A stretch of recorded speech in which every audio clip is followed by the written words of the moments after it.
অবিশ্বাস্যভাবে তারেক জিয়ার সিলেট সফর, সিলেট থেকে নির্বাচনী প্রচারণা শুরু করা পুরোপুরি ব্যর্থ। নির্বাচনী প্রচারণার শুরুতেই ডাব্বা মারলেন জনাব তারেক জিয়া। বিএনপির আলামত ভালো না, বিএনপি যে আগামী নির্বাচনে পরাজিত হবে এবং তাদের প্রত্যাশার বাইরে কম সিট পাবে, ভয়ানকভাবে পরাজিত হবে, তার আলামত নির্বাচনী প্রচারণার শুরুর দিনেই স্পষ্ট হলো। তারেক জিয়া সিলেটে গেছেন, এটা কোনো ইস্যুই না, জনগণের মধ্যে কোনো সাড়া নেই। বরং তারেক জিয়া সিলেটে যেতে পারবেন কি পারবেন না এটা নিয়েও সন্দেহ হচ্ছিল যে সিলেটের জনগণ তাকে অ্যালাউ করবে কি করবে না। কারণ সিলেট সফর ক্লিয়ার করতে সিলেট শাহজালাল বিজ্ঞান ও প্রযুক্তি বিশ্ববিদ্যালয়ে নির্বাচন, ছাত্র সংসদ নির্বাচন বন্ধ করিয়ে দেওয়ার মতো ভিন্ন ঘটনা ঘটিয়েছেন তারেক জিয়া নিজে। এজন্য সিলেটের জনগণ তারেক জিয়ার উপর ক্ষুব্ধ ছিল, যার ফল আমরা দেখেছি। সিলেটে জনসভা করেছেন, হওয়ার কথা ছিল যেহেতু প্রথম জনসভা, তারেক রহমান আসার পরে এই প্রথম জনসভা। ৩০০ ফিটে যেটা হয়েছিল ওটা জনসভা না, ওটা ছিল সংবর্ধনা অনুষ্ঠান। কিন্তু এটা হচ্ছে পরিকল্পিত দলের সর্বশক্তি প্রয়োগ করে নির্বাচনী প্রথম জনসভা, কিন্তু ফ্লপ। উপস্থিতি যদি দেখেন, যতগুলো ড্রোন ফুটেজ আছে, যতগুলো ছবি আছে, আপনি হিসাব করে দেখেন, অত্যন্ত লজ্জাজনক উপস্থিতি। এত কম লোক বিএনপির নির্বাচনী জনসভায়, বিএনপির ইতিহাসে এত কম লোক কোনোদিন হয়নি। বোঝা গেল যে বিএনপির জন্ম থেকে এখন পর্যন্ত বিএনপির সবচাইতে অজনপ্রিয় এবং ব্যর্থ নেতা জনাব তারেক রহমান। নইলে সিলেটে জনসভা করলেন, লোক নাই। সিলেটের জনগণ কি সব জামাত শিবির? তো এই যে জনগণের উপস্থিতি নাই, এর মধ্য দিয়ে একটা কঠিন ধরা খেলেন। আপনি লাইভ দেখেন, বক্তব্য সময় চলার সময়, তারেক রহমানের বক্তব্য চলার সময় লোক নাই, এবং মাইকে বারবার ঘোষণা দেওয়া হচ্ছে, ভাই এদিক ওদিক ঘোরাঘুরি না করে প্যান্ডেলের মধ্যে চলে আসেন। মানে ওয়াজে যেরকম হুজুররা ডাকে যে এদিক ওদিক ঘুরবেন না, ওইরকম। জামাতের সমাবেশের তুলনায় এটা তো শিশু। আহা, তারেক রহমান এই অবস্থা হবে কেউ কল্পনা করেছেন? জনগণের সাড়া পায় না, লোকজন আসে না, টাকা পয়সা দিয়ে কোনোভাবে বুঝিয়ে শুনিয়ে বিএনপির জনসভায় লোক হাজির করতে পারে না। যে পরিমাণ লোক পুরো সিলেটের প্রোগ্রামে হাজির হয়েছে, সেই হবিগঞ্জ মৌলভীবাজার থেকেও কত সব জায়গা থেকে লোক এসেছে। বৃহত্তর সিলেটে 3টা সিট বিএনপি পায় কিনা সন্দেহ আছে। অবস্থা খারাপ। ডাকসু জাকসু চাকসু রাকসু জকসুর মতো ছাত্রদল যেরকম সেখানে ধৈঞ্চা, জাতীয় নির্বাচনে বিএনপি এখন ধৈঞ্চা পার্টিতে পরিণত হয়েছে। ফুসা, ভিতরে কিছু নাই কিন্তু মোটা, ভাব বড় কিছু, আসলে কিচ্ছু না। আমরা গাছের ঢেকি, ওটা দিয়ে কিচ্ছু হয় না। বিএনপির অবস্থা হচ্ছে এরকম। জনগণ বিএনপিকে বর্জন করছে, জনগণ বিএনপিকে ভোট দিবে না। এটা সিলেটের শাহজালালের পুণ্যভূমি, শাহপরানের পুণ্যভূমি। এই সিলেটের তারেক রহমানের সমাবেশ ব্যর্থতার মধ্য দিয়ে এটা স্পষ্ট হয়েছে। এরপর আসেন কন্টেন্ট। তারেক রহমান বক্তব্য দিয়েছেন, এখানেও তারেক রহমান লেজে গোবরে সব মাখিয়ে ফেলেছেন। তারেক রহমান জমাতে পারেননি। জামাতের বিরুদ্ধে কি করতে গিয়ে কি হয়ে গেল? জামাতকে ডিল করতে ব্যর্থ হয়েছেন। তারেক রহমান আসলে ওই মাহমুদুর রহমান যেটা বলেছেন ওইটি। তারেক রহমান জানেনই না যে বাংলাদেশে কিভাবে কি ঘটে, এখন পর্যন্ত জানেন না। কিন্তু জান্নাতের মালিককে, জাহান্নামের মালিককে, এটা সাধারণত প্রশ্ন করা হয় না। আর এই নাটক, আরো নানান কথাবার্তা বলেছেন যে একটি দল জনগণকে ঠকিয়ে শিরিকের দিকে নিয়ে যাচ্ছে। আবার জামাত নিয়ে আরো মজার মজার কথা বলার চেষ্টা করে, মানে জামাতকে এখানে পুরোপুরি ধর্মীয় ভাবে তারেক রহমান জবাব দেওয়ার চেষ্টা করছেন। ভুল এই জায়গাটায়, তারেক রহমান জানেনই না যে বাংলাদেশে কি ঘটে। আমি আসছি। ভেবেছিলেন যে জামাত শুধু ধর্মীয় কারণে জনপ্রিয়, এই কারণে জামাতকে ধর্মীয় ভাবে মোকাবেলা করতে একটা ধর্মীয় নাটক করেছেন তারেক রহমান। আপনারা দেখেছেন, এটা অ্যাবসলিউটলি ইট ওয়াজ মেটিকুলাসলি ডিজাইন নাটক। কি একজন লোক হঠাৎ বলছেন, তারেক রহমান আপনাদের মধ্যে হজ বা ওমরা করেছেন এমন কেউ আছেন? একজন দাঁড়ালো, তাকে ধরে আনা হলো স্টেজে। তারপর তাকে জিজ্ঞেস করছেন আপনার নাম কি, অমুক। অমুককে কিছু প্রশ্ন করেছে, উত্তর ধর্মীয় প্রশ্ন, ক্ষমতার মালিককে, অমুক তমুক, জান্নাতের মালিককে, জাহান্নামের মালিককে, ইত্যাদি ইত্যাদি বলেছে। এখন এই নাটক করতে যেও তারেক রহমান লেজে গোবরে মাখিয়ে ফেলেছেন। এখন এটা নাটক যে তার প্রমাণ হচ্ছে ওই যে লোক, এই লোক দাঁড়াবে আবার ওই লোক স্টেজ উঠবে, এইটা বলবে, ওটা সব ঠিক করা ছিল। এটা মনে করবেন না যে হঠাৎ ইনস্ট্যান্ট বলেছে আর ইনস্ট্যান্ট দাঁড়িয়ে গেছে একজন আর ইনস্ট্যান্ট একজন চলে এসেছে, না। কে দাঁড়াবে, কে আসবে, কারা ধরে স্টেজে নিয়ে আসবে, স্টেজ থেকে চাইলেই এরকম যে কেউ তারেক রহমানের কাছে আসতে পারে না। কোনো দুষ্কৃতিকারীও তো হতে পারে, তার পকেটে তো বোমাও থাকতে পারে। পৃথিবীর অনেক প্রধানমন্ত্রী, রাষ্ট্রপ্রধানকে এভাবে ফুল দেওয়ার সময় নানানভাবে কাছাকাছি যে বোম ব্লাস্ট করে হত্যা করা হয়েছে। এখন ওই লোক আসবে, এটা সবকিছু পরিকল্পিত ছিল। কারা নিয়ে আসবে, সবকিছু ডিজাইন ছিল। দেখলেই বোঝে এত স্বল্প সময়ের মধ্যে এরকম কে হজ উমরা করেছেন আর দৌড়ে চলে আসবে আর প্রশ্ন উত্তর দিবে মুহূর্তের মধ্যে, না, এত সোজা না। ওরা পুরোপুরি ইট ওয়াজ আ ড্রামা। ক্ষমতার মালিককে জামাত শিরক করছে, এইসব কথাবার্তা কেন বলছে? ওই যে ভুল আন্ডারস্ট্যান্ডিং থেকে তারা ভেবেছিল যে জামাতের জনপ্রিয়তা শুধু ধর্মীয় কারণে। না, জামাতের জনপ্রিয়তা সবচেয়ে স্মার্টলি তারা গুড গভর্নেন্স থেকে শুরু করে স্মার্ট একটা রাষ্ট্র উপহার দিতে পারবে, কল্যাণ রাষ্ট্র প্রতিষ্ঠা করবে, এই কারণে জামাত সৎ এবং যোগ্য, সবচেয়ে স্মার্ট। জামাত সুন্দর, শিবির ছেলেরা স্মার্ট, মেয়েরাও পছন্দ করে, মেয়েদের ক্রাশ, সুন্দরী নারীরা জামাত করে। অতএব শুধু ধর্মীয় কারণে না, অবশ্যই ধর্মীয় কারণ আছে। ধর্মের ঊর্ধ্বে জামাতের গ্রহণযোগ্যতা। হ্যাঁ, তারেক রহমান ধর্মীয় ভাবে ডিল করছেন। এই যে বলছেন যে একটি দল শিরক করছে, শিরক কি তারেক রহমান বুঝেন? আমি জিজ্ঞেস করবো মা না শিরক, একটা লাইন বলতে পারবো না শিরককে। শিরক কত প্রকার? এতেকাদি শিরক আর আমুলি শিরকের মধ্যে পার্থক্য কি? কিচ্ছু বলতে পারবে না।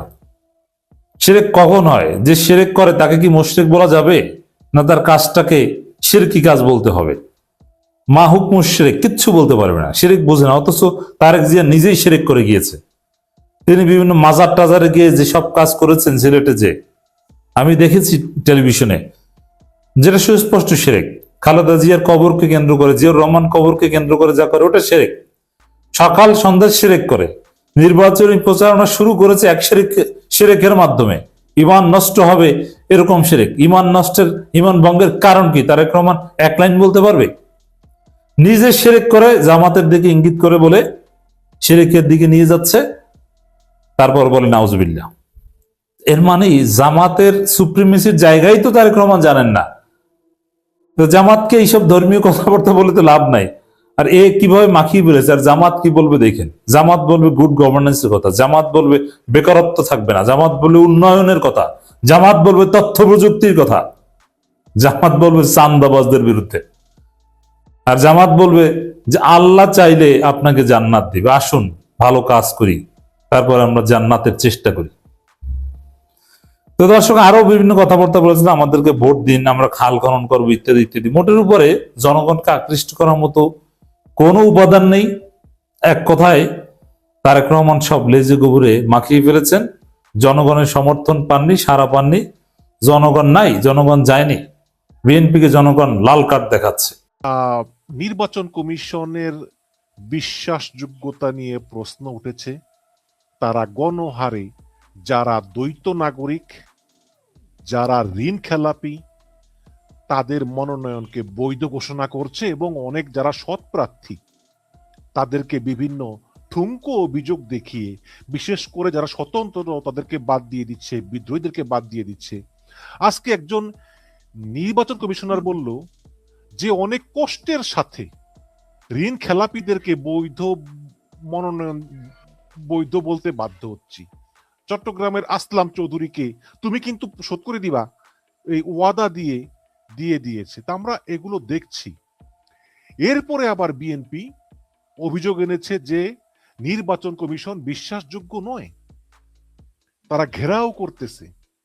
ওদিকে জামাত ইসলাম বলতেছে অপোজিট, তারা বলতেছে যে নির্বাচন কমিশন বিএনপির দিকে ঝুঁকে আছে। তো এই যখন অবস্থা, তখন আবার জামাতের আমির দেখা করেছে ডক্টর ইউনূসের সঙ্গে গতকালকে, বলেছে আমিও তারেক রহমানের মতো সেম প্রোটোকল চাই। হ্যাঁ, এটা একটা প্রশ্ন কিন্তু। তারেক রহমান দেশে আসার পর থেকে শুরু করে তিনি কিন্তু প্রধানমন্ত্রীর প্রোটোকল পাচ্ছেন, অন্যরা কিন্তু পাচ্ছেন না, এটা একটা প্রশ্ন। তো এই সব মিলিয়ে আপনি এই ইলেকশন কমিশনের যে কার্যকলাপ, যে আচার ব্যবহার, এটাকে আপনি কিভাবে দেখছেন? আপনি নিজেও একজন প্রার্থী ছিলেন ইয়াতে, ওই যে কিশোরগঞ্জে সম্ভবত। নান্দাইল থেকে ময়মনসিংহ নয়। জি, জি, বলুন প্লিজ। অত্যন্ত দুর্ভাগ্যের বিষয় এটাই যে এখন পর্যন্ত মানুষের মাঝে নির্বাচনের যে একটি আমেজ, আজকে প্রায় যেটা বলা হচ্ছিল যে 15-16 বছর পর 14 নির্বাচন, 15 নির্বাচন ছিল, 18 নির্বাচন হয়নি, 24-এর আমরা তুমি আমি দামি নির্বাচন হয়েছে, নানান কিছু মিলে যে এতদিন পর মানুষের যে একটা আস্থা ছিল যে নির্বাচন হবে উৎসব মুখর, নির্বাচন হবে অংশগ্রহণমূলক এবং নির্বাচন হবে অবাধ, সুষ্ঠু, নিরপেক্ষ এবং গ্রহণযোগ্য। এখান থেকে কয়েকটি শব্দ ঝরে পড়ে গেছে। প্রথম হচ্ছে নির্বাচনটি অংশগ্রহণমূলক হচ্ছে না।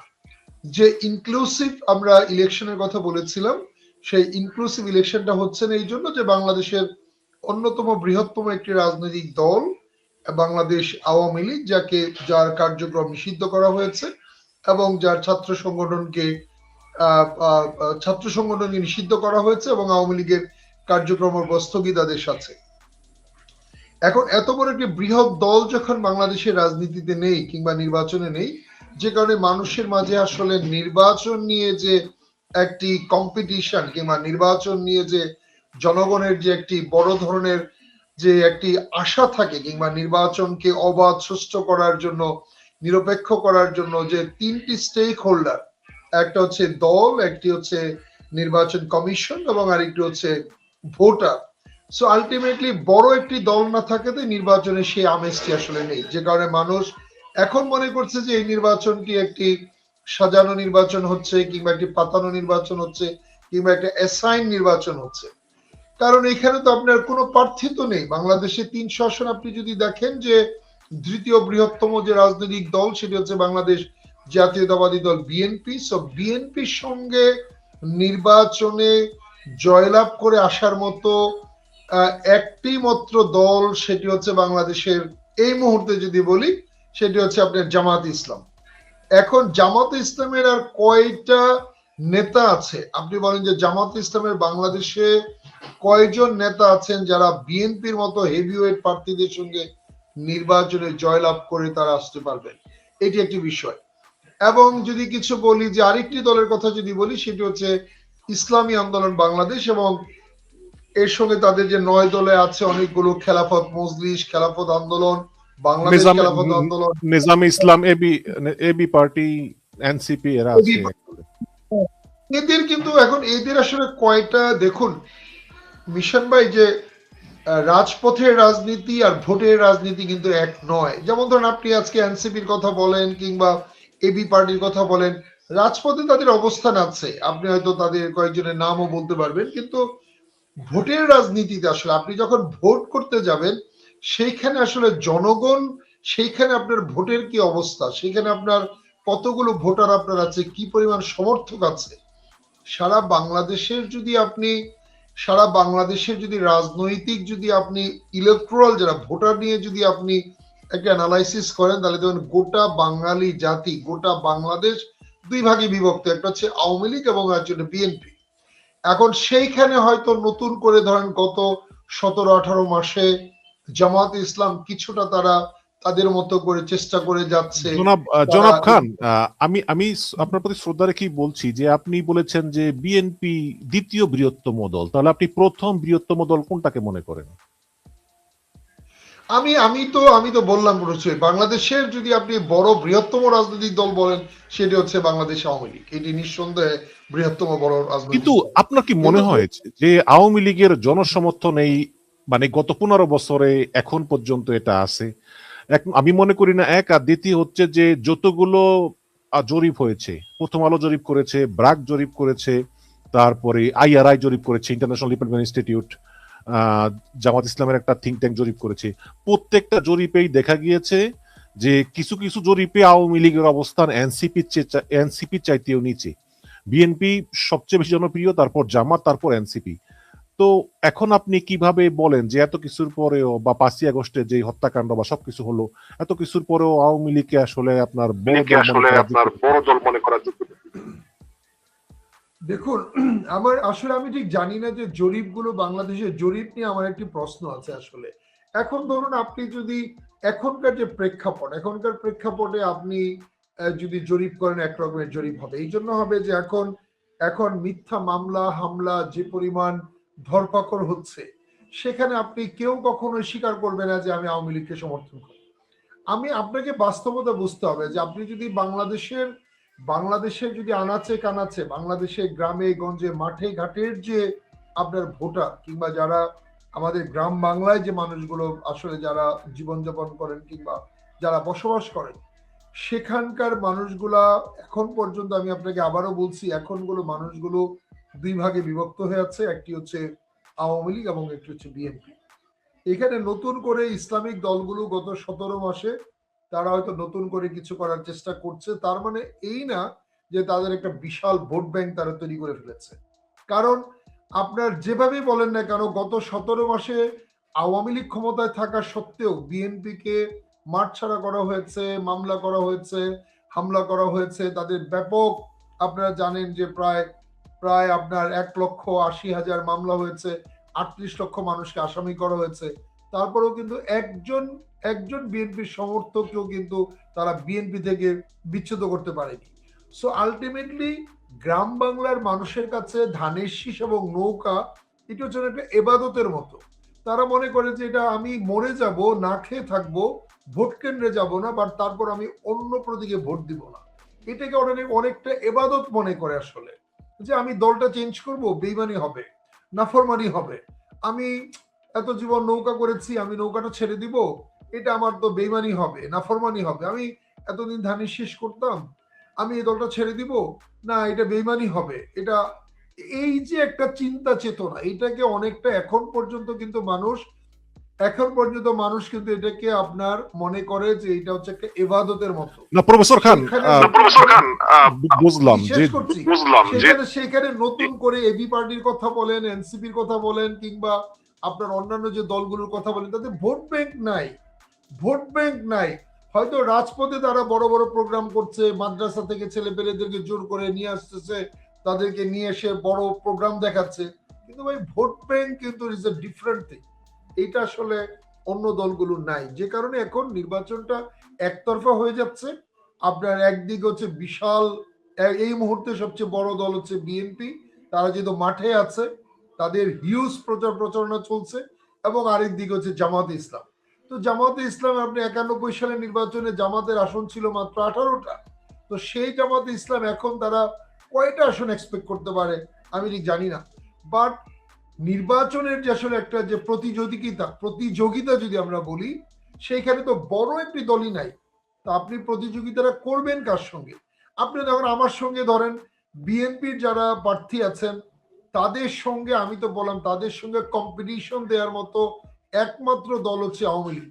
সেখানে বাকি যারা আছেন, আমার তো মনেই হয় না যে এমন কোন নেতা আছেন যে বিএনপির কোনো প্রার্থীর সঙ্গে জয়লাভ করে চলে আসবে।